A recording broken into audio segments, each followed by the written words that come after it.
This is my story on how I recreated one of the most famous pictures of all time, Philippe Halsman's collaboration with Salvador Dali, Atomicus.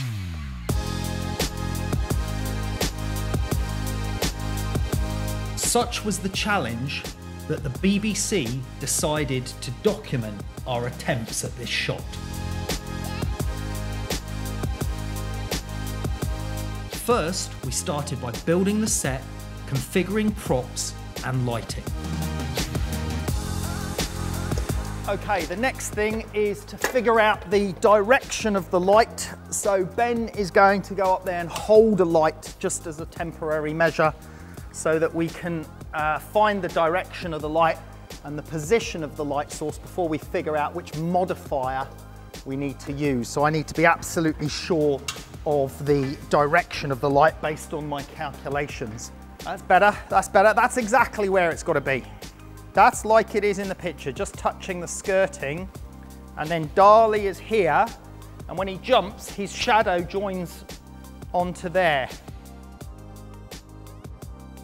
Right, so things are going really well. Ben's trying to figure out how to get this Dali, what's this, perception of memory clock floating in the air to replace one of the cats.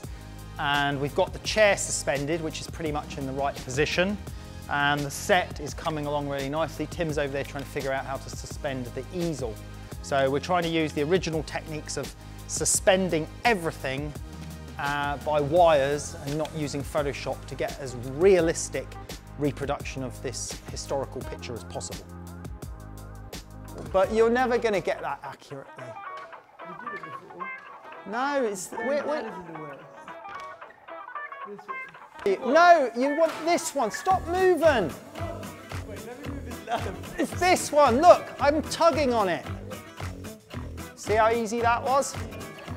So, no, it wasn't. Wielding a massive, uncontrollable 12-foot beam around. Right, that one's in the way. Job's a good one.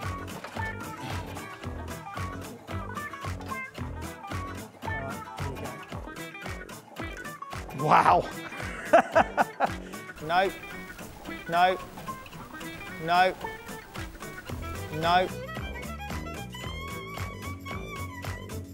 Go and do a test jump, Ben, and you can off. Right, let me lock the shutter up. Are you ready? Go.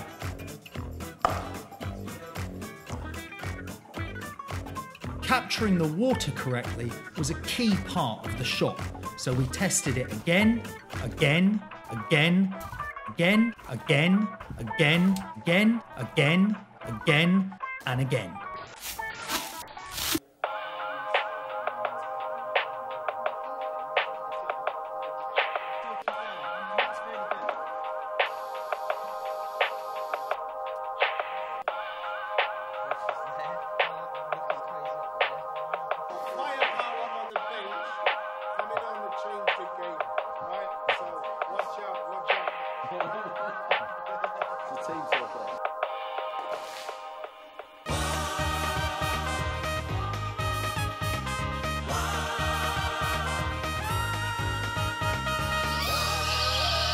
You don't need to be a magician to master the art of illusion, as the One Show's artist in residence, Adebanji, has been finding out.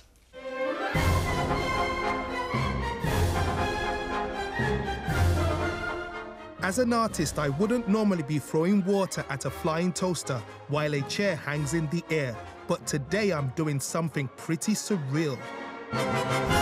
And I'm doing it in tribute to the master of surrealist art, Salvador Dali.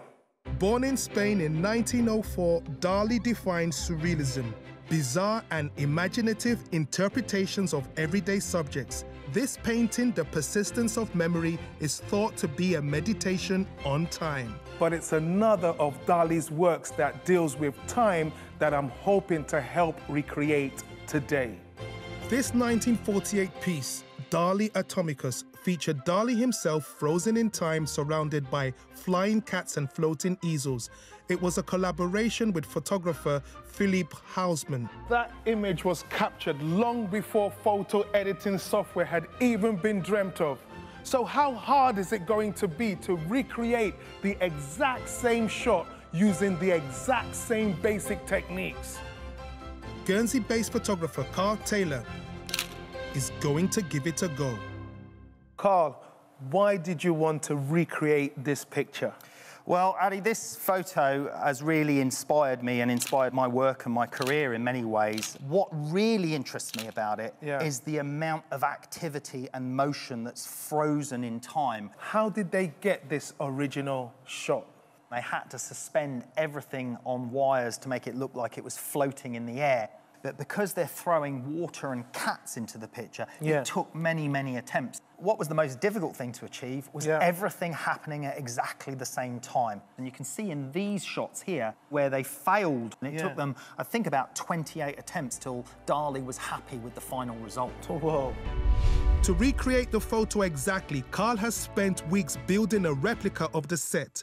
Today, it's standing ready with its floating props hanging in their exact positions. The difficult part was matching the lighting. So what I use is a technique which is just called ray tracing, where you find out where the shadow point of an object is and then trace a line to the object. We can determine approximately where the light source was.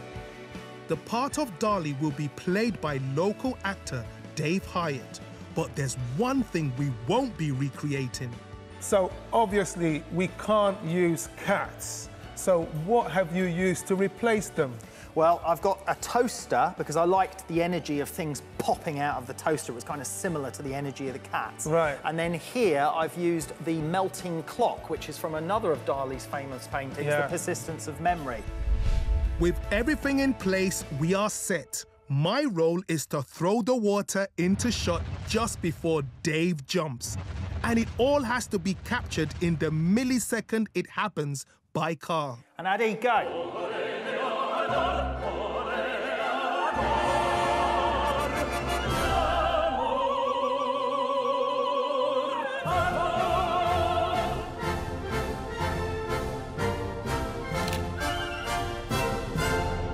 Too high, too high.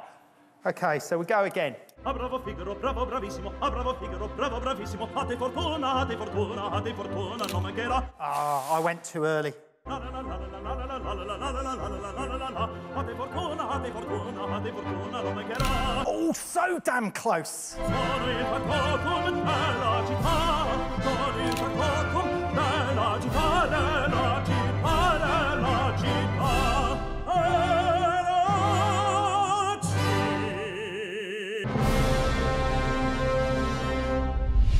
What's the news, Karl? The news is good, Adi. On our 29th attempt, we captured that, and it is so close to the original and unmatched. Yes! Well done. We did it! Come on, boys! Yes! Dali and Halsman got their shot on the 28th take. Ours took just one more.